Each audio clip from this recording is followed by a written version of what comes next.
साला इसीलिए तुम्हारा दवाई नहीं कराने आते हैं हम। भाई इस बार यार ले चलो भाई, दवा करा दो। ये क्या हो गया?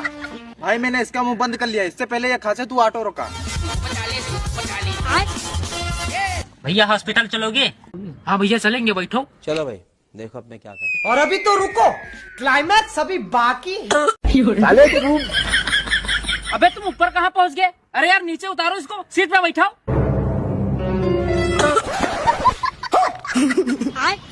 ऐसा है, इतना फालतू टाइम नहीं हमारे पास, बैठना बैठो ना, हम जा रहे हैं। भैया तनिक देर रुकिए, बैठ रहे हैं। नहीं सारुण के यहाँ कुछ तो गड़बड़ है।